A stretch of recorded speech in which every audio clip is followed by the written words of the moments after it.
Bugün dünyaya baxışda. Şimali Koreyanın haker hücumları ABŞ edam cəzasının sayına görə dünyada 5-cidir. ABŞ rəsmilərinin iqtisadi tövsiyələri Avropada soyuq qarşılanır. Dünyaya baxışda gündəlik xəbərləri sizə təqdim edirik. Amerikanın səsi, Washington. Cənubi Koreyanın araşdırmaları müəyyən edib ki, ötən ay Cənubi Koreyada bir neçə xəbər yayım şirkətləri və bankların kompüterlərinin sönməsində Şimali Koreyanın Hərbi Kəşfiyyat Agentliyinin əli olub. Cənubi Koreyanın İnternet və Təhlükəsizlik Agentliyinin rəsmisi Lee Seong-woo bugün deyib ki, bu dəfəki kiber hücumu Pxenyanın hərbilər tərəfindən idarə edilən Baş Kəşfiyyat Bürosu tərəfindən törədilmiş haker hücumlarına bənzəyir. Lee'nin sözlərinə görə hücum son dərəcə diqqətlə hazırlanıb. Baxmayaraq ki, hakerlər hücumun mənbəyini gizlətmək üçün 40 fərqli ölkənin internet protokol ünvanından istifadə ediblər, təhqiqatçılar kiber hücumunun Şimali Koreyada 6 şəxsi kompüterlərdən qaynaqlandığını aşkar edib.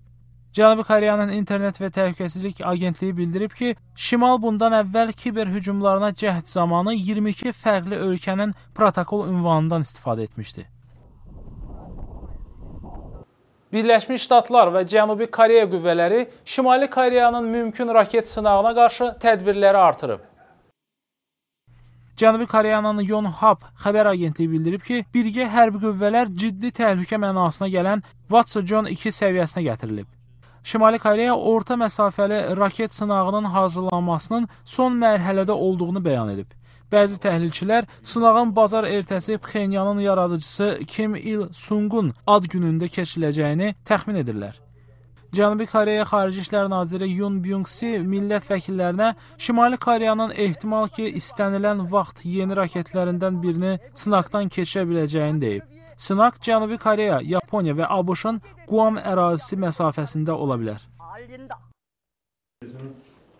이제 북한의 그러한 여러 가지 그런 행태 자체가 ABŞ Maliyyə Naziri Jacob Lew Avropa rəsmilərinə deyib ki, iqtisadi inkişafa nail olmaq üçün Avropa yeni siyasət yürütməlidir. Onun məsləhəti Almaniya hökuməti tərəfindən maraqla qarşılanıb. Dünən Berlində cənab Lew Almaniyanın Maliyyə Naziri Wolfgang Schäuble'la görüşüb. Amerikalı rəsmi deyib ki, inkişafın ləng etdiyi və işsizlik faizinin rekord səviyyəyə 12%-ə çatdığı Avro məkanda iqtisadiyyatın inkişafında əsas amil istehlakçı tələbatıdır. Lakin hökumət xərcləmələrində ixtisarların fəal tərəfdarı kimi tanınan cənab Schäuble deyib ki, Avropada heç kimi kəsirlərə dair siyasətlə iqtisadi inkişafa yönəlik ölçüləri arasında fərq görmür. Cənab Lew ilk dəfədir ki, Birləşmiş Ştatların yüksək rütbəli maliyyə rəsmisi qismində Avropaya səfər edir. O, həmkarları ilə Brüssel və Paris şəhərlərində görüşlər keçirib. Amnesty International bildirib ki, ötən ildə 2011-ci ildə olduğu kimi 21 ölkə ölüm cəzası həyata keçirib. Amma bu göstərici 10 illə müqayisədə 25% azdır.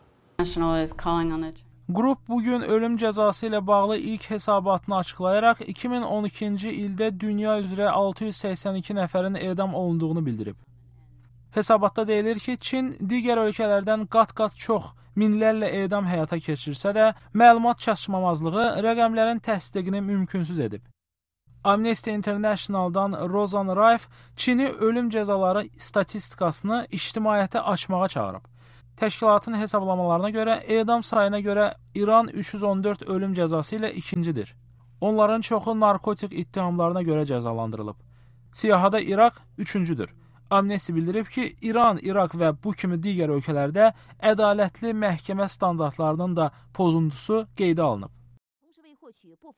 Günün mühüm xəbərləri və reportajlarını habelə bloqlarımızı Amerikanın Səsinin web səhifəsində izləyə bilərsiniz.